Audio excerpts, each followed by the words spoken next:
Hello every one, دس از می سر توحید۔ آج بھی ہم مزید 2 وکیبلری پڑھیں گے۔ تو پہلی وکیب ہے ہمارے پاس اسٹیمیٹ۔ اسٹیمیٹ یہ جو ورڈ ہے یہ ایز اے ناؤن بھی استعمال کیا جاتا ہے اور ایز اے ورب بھی ہم اس کو استعمال کرتے ہیں۔ تو اگر ہم بات کرتے ہیں اس کو ایز اے ناؤن کہ اس کا ایز اے ناؤن کیا مطلب نکلتا ہے، تو اس کا مطلب ہوتا ہے تخمینہ یا اندازہ۔ تخمینہ یا اندازہ، تو کسی چیز کے اندازے کو یا کسی اسٹیمیشن کو تخمینہ مطلب بیسیکلی ہوتا ہے ایکسپیکٹڈ اماؤنٹ۔ جنرلی یہ اماؤنٹ سے ریلیٹڈ ہوتا ہے، کسی چیز کی ویلیو یا کسی چیز کی مقدار کے بارے میں بات کرنا۔ تو اس کی ہم اگزامپل دیکھتے ہیں۔ پہلی اگزامپل ہے I think the estimate is incorrect. مجھے لگتا ہے یہ جو اندازہ ہے یہ غلط ہے، یا یہ جو تخمینہ لگایا گیا ہے یہ صحیح نہیں ہے۔ I think the estimate is incorrect۔ میرا خیال ہے کہ یہ اندازہ ٹھیک نہیں ہے، یا یہ تخمینہ جو لگایا گیا ہے یہ غلط ہے۔ نیکسٹ دیکھ لیتے ہیں ایز اے ورب اس کا کیا مطلب بنتا ہے اسٹیمیٹ کا۔ اسٹیمیٹ ایز اے ورب مینس تخمینہ لگانا یا اندازہ لگانا۔ تخمینہ لگانا یا اندازہ لگانا۔ تو اس کی ایگزامپل دیکھتے ہیں ہم۔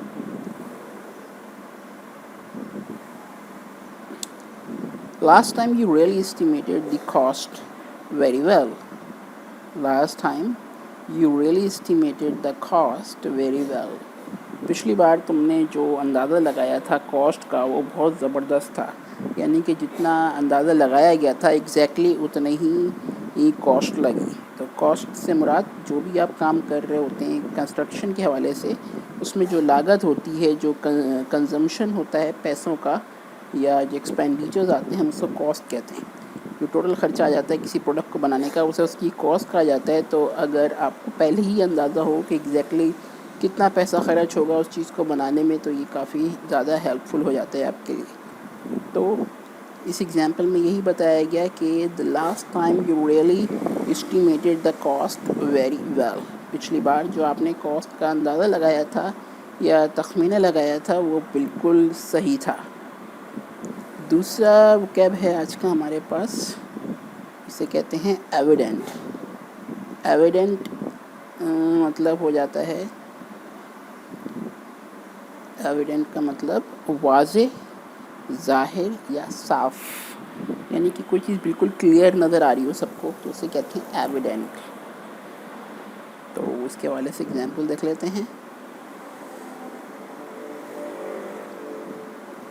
After his failure it was evident he was disappointed۔ اس کی ناکامی کے بعد یہ صاف ظاہر تھا کہ وہ ڈسپوائنٹڈ ہے، وہ بہت زیادہ مایوس ہے، بہت زیادہ کیا کہہ سکتے ہیں، اس کو بالکل بھی سیٹسفیکشن نہیں مل رہی، کیونکہ وہ ناکام ہو چکا ہے، فیل ہو گیا ہے۔ کسی بھی زندگی کے امتحان میں اگر آپ فیل ہو جائیں تو ڈیفینیٹلی یہ ہوتا ہے کہ آپ بہت زیادہ ڈسپوائنٹ ہو جاتے ہیں، بہت زیادہ مایوس ہو جاتے ہیں اپنے آپ سے بھی اور اپنی زندگی کے حالات سے بھی۔ دوسری اگزامپل ہے his success was quite evident among his competitors۔ اس کی کامیابی بہت واضح تھی اس کے مد مقابل لوگوں میں یا ان کے درمیان۔ مد مقابل جو لوگ آپ کے ساتھ کمپٹیشن میں ہوتے ہیں، اگر آپ ان سے مقابلہ کر رہے ہوں اور آپ واضح سکسیس لے جاتے ہیں، تو اس کنڈیشن کو ہم بولیں گے کہ his success was quite evident among his competitors۔ اس کی جو کامیابی تھی وہ بہت زیادہ واضح تھی۔ His success was evident among his competitors۔ اس کی کامیابی بہت زیادہ واضح تھی اس کے حریفوں کے درمیان یا اس کے مد مقابل لوگوں کے درمیان۔ تو گائز یہ تھے آج کے 2 وکیبس۔ پہلا تھا اسٹیمیٹ اور دوسرا تھا ایویڈنٹ۔